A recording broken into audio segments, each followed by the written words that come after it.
सुप्रभात प्यारे बच्चों। आज हम अपनी हिंदी पाठ्य पुस्तक भाषामणि से पाठ 7 बीरबल की चतुराई कहानी का अध्ययन करेंगे। आइए आप भी अपने पुस्तक में पाठ 7 निकालकर इस कहानी को पढ़िए। अकबर और बीरबल के किस्से तो बच्चों आपने सुने ही होंगे। बीरबल मुगल बादशाह अकबर के दरबार में 9 रत्नों में से एक थे। उनकी हाजिर जवाबी, बुद्धिमत्ता और चतुराई सभी को हैरान कर देती थी। आइए बीरबल की चतुराई का एक ऐसा ही किस्सा पढ़ते हैं। सम्राट अकबर के राज्य में सब ओर सुख शांति का बसेरा था। सम्राट को अपनी प्रजा से संतान की तरह लगाव था।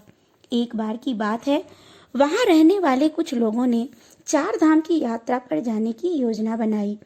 उनमें वृंदा नामक एक वृद्धा स्त्री भी थी। वह जाने से पहले अपने धन को सुरक्षित करना चाहती थी, इसलिए अपने पड़ोसी विष्णु के पास जाकर उससे बोली, सुनो भाई विष्णु, मैं 4 धाम की यात्रा पर जा रही हूँ। मेरे पास कुछ धन है जो मैंने कड़ा परिश्रम करके जोड़ा है। मेरा निवेदन है, इस थैली को तुम अपने पास मेरी अमानत समझकर रख लो। मैं वापस आने पर ले लूंगी। विष्णु ने ईमानदार बनने का नाटक करते हुए कहा, नहीं वृंदा माई, मैं इसे नहीं रख सकता। कहीं मेरी नीयत बिगड़ गई तो तुम स्वयं ही इस धन को किसी सुरक्षित स्थान पर छिपा दो। वृंदा को विष्णु की बात जच गई। वृंदा घर आ गई। घर के पास नीम का पेड़ था। बस उस पेड़ के ठीक सामने उसने मिट्टी खोदकर सोने के सिक्कों की थैली को गाड़ दिया। कपटी विष्णु यह सब छिपकर देखता रहा। रात के समय उसने वहां आकर मिट्टी खोदी और उस थैली के स्थान पर दूसरी थैली दबा दी।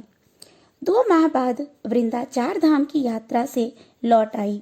उसी नीम के पेड़ के सामने जाकर उसने मिट्टी हटाई और थैली को उसी जगह देखकर चैन की सांस ली। लेकिन जैसे ही थैली खोली तो उसके पैरों के नीचे से जमीन खिसक गई। यह क्या? थैली में सोने की जगह तांबे के सिक्के। वह हताश हो गई, लेकिन उसने धीरज नहीं छोड़ा। इस मुसीबत के समय उसे बीरबल की याद आई। उसे पूर्ण विश्वास था कि बीरबल ही इस समस्या का समाधान बता सकता है। वृंदा ने बीरबल के पास जाकर सारी बात बताई। बीरबल ने कहा, आप चिंता मत करो, मैं आपकी मदद अवश्य करूंगा। उसने वृंदा को अगले दिन आने को कहा। अगले दिन विष्णु को बुलाकर बीरबल ने थैली के विषय में पूछताछ शुरू की, लेकिन विष्णु अनजान बनकर बोला, मैंने तो कोई थैली देखी ही नहीं, मैं इस बारे में कुछ नहीं जानता। बीरबल को इसी उत्तर की उम्मीद थी। अब उसने वहीं रहने वाले दर्जी को बुलवाया। दर्जी को देखते ही विष्णु के चेहरे का रंग उड़ गया। दर्जी ने बताया कि यह वही थैली है जो 2 महीने पहले उसने विष्णु के कहने पर सिलकर दी थी। बीरबल की चतुराई से सारी बात साफ हो चुकी थी। दूध का दूध और पानी का पानी हो गया था। वृंदा बहुत प्रसन्न थी। उधर विष्णु ने बीरबल के पांव पकड़ लिए और अपने अपराध के लिए क्षमा मांगी। बीरबल के कहने पर वृंदा को उसके सोने के सिक्कों की थैली मिल गई। वह बीरबल की बुद्धिमत्ता की तारीफ करती हुई वहां से चली गई।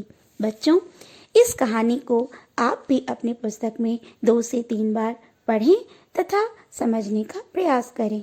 धन्यवाद।